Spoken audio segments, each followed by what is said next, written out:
Well, ladies and gentlemen, it's great to be here. Chris, Celia, I can just see Celia chucking that Tesla into ludicrous mode, and Chris's head's probably still got the creak in his neck from it.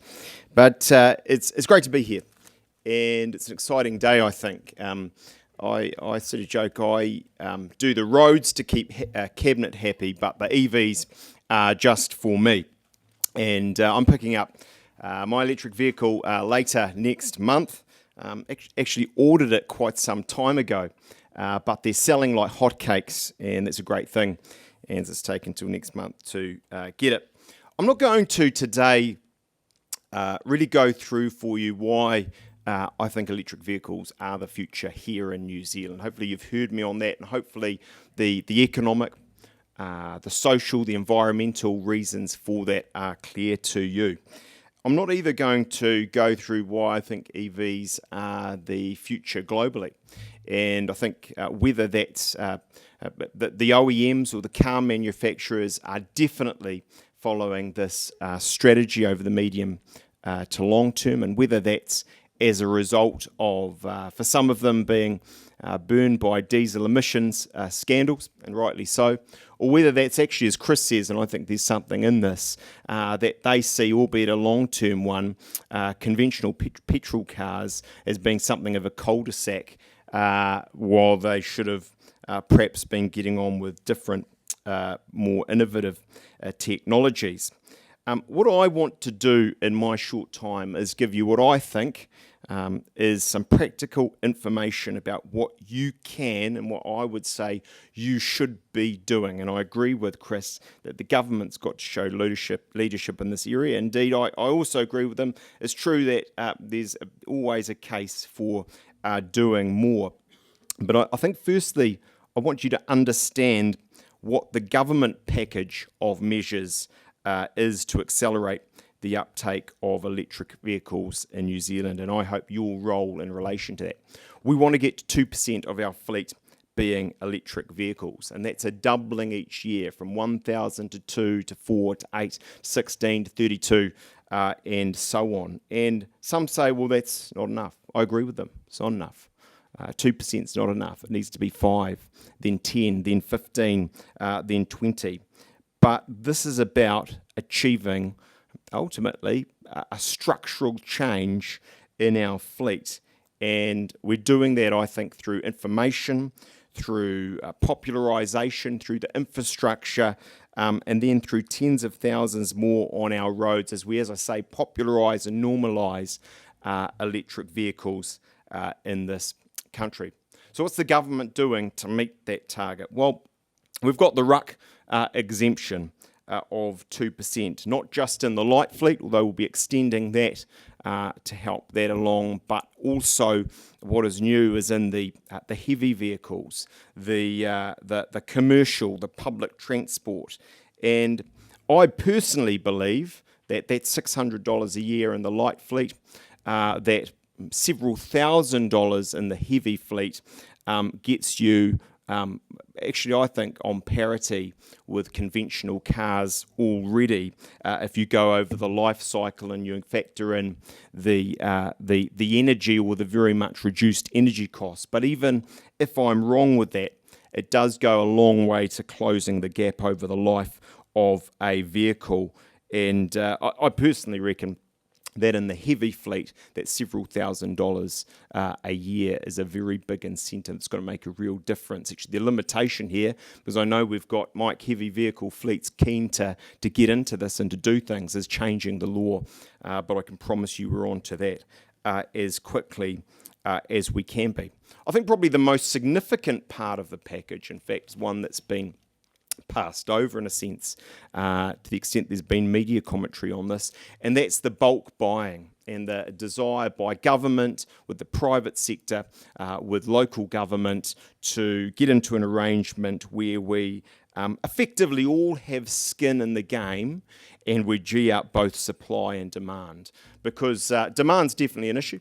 We need New Zealanders and businesses to want to buy electric vehicles and PHVs, but supply is also very much a factor. We've got these big car companies that are motivated in their own big domestic markets. We need to make sure that they want to come here. And by doing so, I think we stimulate demand, obviously by a big purchase, and we're working our way through getting to that, and I'll have, I'm sure, more to say about that later this year.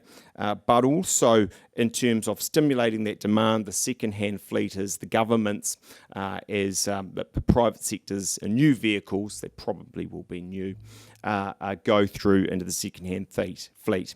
And so I encourage you, if you're with local government, both the bigger and the smaller, and in the private sector, to think about that and talk to some of the government officials here about how you can be part of that as we get ourselves into a position to do something on bulk buying, I hope, as I say, later this year. Information and an information campaign, a contestable fund. It's about $7 million a year. And that's really about, through innovative, interesting showcasing, we come back to that word, popularising and normalising and hopefully, I think more than hopefully, definitely accelerating electric vehicles in New Zealand. And there's a very big role, I'll look at you, Chris and Paul and Celia, there's a very big role for local government in this. I think there's a big role as well for the private sector to try something new and to have help from central government in doing that. And I suppose I think a bit about it a bit like some of the other contestable funds, some of the other collaborations we've done, whether it's in cycleways or in other areas, where we all come together, to use that phrase again, with skin in the game. And we'll develop very quickly, and we'll have out the first effectively tender of this later this year. But in my view, there's a big capacity here in public transport. And in interesting new ways of doing things in our cities, where government be very keen to help. In waste management, again, in that heavy fleet, where we know in Kapiti Coast we've got an electric vehicle doing waste management. I think there's more capacity to trial and to show the possibilities through this fund and that. And actually in EV tourism, and interesting talking not so long ago actually with I feel bad for the other companies. They get too much press, actually, but this little company called Tesla, and they are in a three-way deal with Queensland and themselves and government there on a renewables tourism initiative and a highway. And again, that's, I think, a very compelling idea that we can look towards. Allowing electric vehicles in bus lanes and heavy occupancy vehicle lanes. It's got a lot of controversy for some reason. Well, remember the word allow. We're allowing this. We're going to change the law to allow that. And the reason for that is actually I've heard and seen what's happened in California and Norway. It's the single most effective non-financial incentive, it seems to me, that there is. I'm not going to compel Wellington or Auckland to do this, but I certainly encourage you to think about this. And were we to see, I think we would, more and more buy the EVs to get in those lanes, seems to me that would be a good problem to have. And of course, we could review the position down the track.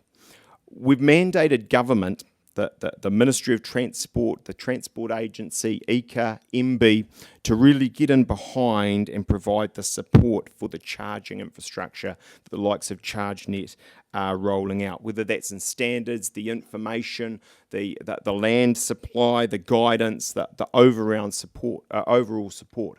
And I'd be happy to do more in that space, actually, but the sector's been very clear that that's the sort of role you want us to play, and we'll do that. We'll be reviewing the FBT, the depreciation rules, and also looking at the ACC levy. That's not, in a sense, to advantage, which I appreciate many can make an argument for those rules, but to clear away, I think, some potentially significant practical disadvantages that there are in those rules today. And I urge you to make your views clear to the IRD when they start that review later this year, and to really lay out for them your expert opinions on the position there. And we'll have a leadership group finally as well. And so secondly, because I want to leave just a little time for questions and answers, discussion really. Secondly, though, in relation to that package, it's clearly based, can I just say again, on you and government both having skin in the game and showing leadership. And, it's very much dependent on you in this room taking up the opportunities, the ruck exemption in the heavy vehicle fleet, the contestable fund. It's not going to spend itself. It requires you to come to the party. The bus lanes, the IRD reviews I've talked about, we need you to very much be involved in that. We need to be in this together to hit that 2%, and I'm absolutely certain to go beyond that. So look, it's good to be here, and I think if I've got time, Catherine, if I haven't used it all, I'm very happy to take some questions, discussion. If anyone does have questions, could you just come please to one of the two microphones? We have time perhaps for a couple or three. Anyone like to question the Minister? They all want to, really. They're so nice at the moment because they want their money. It's disgusting what money does. Please come to the microphone. Thank you. And if anyone else would like to, please also just quietly make your way up to the microphone and we'll alternate. Just introduce yourself and I'll leave you to it. Hello, thank you very much. My name is Mark Nixon. I'm just wondering what modelling the government has done on the positive effects on the balance of trade. Should we be moving away from relying so heavily on foreign oil? Yeah, I think the truth is we haven't done modelling, but I mean, clearly it's a very strong part of the case. I mean, I think the primary reason in truth is we have this renewable advantage, and it's an emissions argument, but the economic case is definitely complementary and supplementary, if you like, to that. I mean, I know well as Energy Minister, well, in a good year, well, bad year, when the price is high, spend about 11 billion as a country on petroleum imports. It's our single biggest import. At the moment, it's about 9 billion. We export in oil, effectively crude oil, what is it, about 2 billion? So clearly, the extent that you transfer your fleet, it has a palpable balance of payment effect. I mean, let me say again, that's not at 2%. I get that, I understand that. But you start somewhere at 10, 15%, suddenly I think it has a very real effect on that. Because, I think that sort of modelling should be done, because I think that could be a powerful story to, those out there who are interested more on the money side than some of the other aspects of. And of course, that's economy-wide. We know, down at the consumer's hip pocket, it's also got that effect. I mean, I think in terms of the $1 million investment per annum that ECA will be using on information, there's a real role there for them in making some of this, doing some of this analysis and bringing it to the table. I don't know whether it's controversial or not, but look, I think they played a helpful role. I had nothing to do with it, although I was OIA to hell to see if I did. But in relation to those concept reports that have been out, just in terms of making very clear the relative benefits of solar and electric vehicles and the like. So that was an ECA-led, effectively, job. But I think what you're saying is there's some other ones that are worth doing. Thank you. Okay, Steve. Hi, Simon. There's been talk recently of tolling, road tolling. Yeah. I think maybe. I know where this is going. Yeah. Is it your intention that EVs would be exempt from those tolls as well? It's a very interesting question. It's not one I've explicitly thought about. I mean, look, because I've got Eric Frickbird down the front here, and he's always liable to take what I say out of context. So let me just recap through this very briefly. The whole point of this ATAC report has been to show where a lot more investment is needed in Auckland. It's going to be, and government's going to have to come to the party about that. What it also says, though, and it's the sort of the sexy, exciting bit that captures the headlines, is there comes a point when you've done the network and you need to have other measures in technology and around pricing that you'll need to take seriously. And so, look, I get this serious report. I take that seriously. It's a few years away. It's not about raising cash. It's about changing behaviours. Let me just say this to you, Steve. In due course, when that comes, given that it's about changing behaviours, I could see how one of those could be changing behaviour to lower emission technologies. But there's so much going on before that let's not get us ahead of ourselves.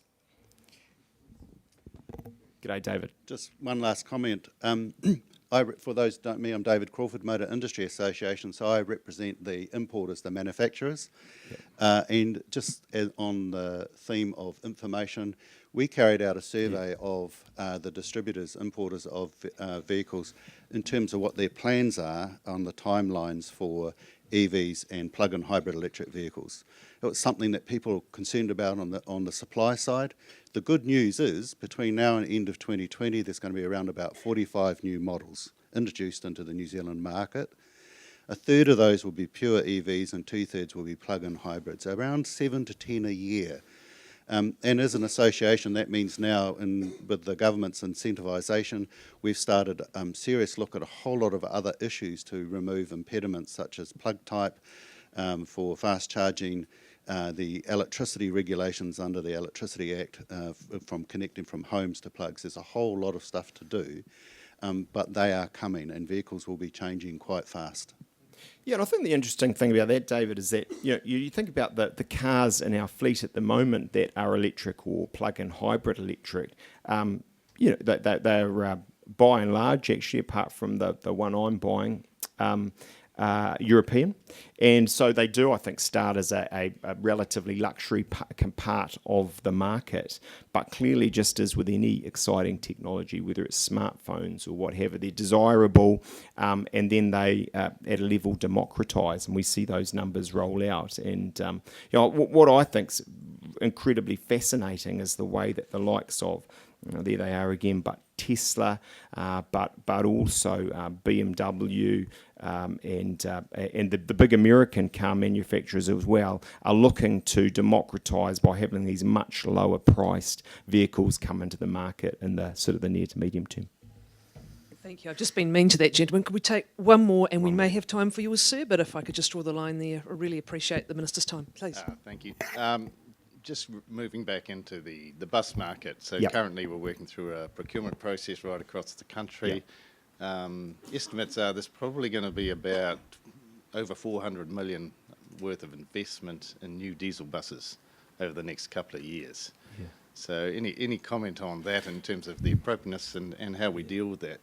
Yeah, look, I think it is, shall we say, interesting timing. I appreciate we've got several things going on. We've got PTOM, perhaps the most significant kind of public transport procurement, some time going on, whilst also we've got this electric charge, whilst also we are seeking to change the law on the road user charges. I think I wish I could give you a better answer. At some level, it is where it is. I don't think I can or would change the PTOM timing. I think the best I can do is to change the road user rules as quickly, as expeditiously as I can. But like I hear what you say, I think in my defence or in the government's defence, if you go back a couple of years, no one was even thinking about these things. I appreciate some very forward-leaning looking people were, but in real terms in government, it wasn't being thought about. So I think that in a relatively quick space of time, we've geared up. And I think the best we can do is give you very clear certainty about the direction of travel. And I think that you should have no doubt about what I say when I set out the trajectory on electric vehicles and my hopes for it in terms of the public transport fleet. Minister, thank you. There was one other question. Would you wish to take that opportunity? Thank you. We'll make this the last one. Thank you. Hi, my name is Philip Evanier. Question for you: if the government has any intentions to adopt or state standards for charging types for cars in New Zealand. Yeah. As you know, we have a lot of imports. There are many different plug types. It would, some standardization Yeah. from the government would be helpful. Yeah. Well, I'm a layperson, so it's at some levels above my pay grade. There's work going on by the Transport Agency in terms of guidance, and we hope to get that out for you. There's also, I think I'm right to say, work going on with Australia where we set these common standards to do that again this year and have some standards around these. That said, my prejudice, it is a prejudice, but I think it's been what we've seen has worked best in other electrical areas, if you like smart meters and so on, where I would argue we've had higher acceleration quicker by letting the market work its magic, is not to be too prescriptive and not to rule too much in and out. But I think ultimately we also don't want to, get stuck in a cul-de-sac where we've got the wrong technologies or technologies that don't work well together. So to repeat, both the Transport Agency but also the Ministry of Business, Innovation and Employment is working with Australia to do both guidance and standards in this area, and I think we can give you more clarity on that later this year. Hey, thank you very much for having me. It's been really good to be here.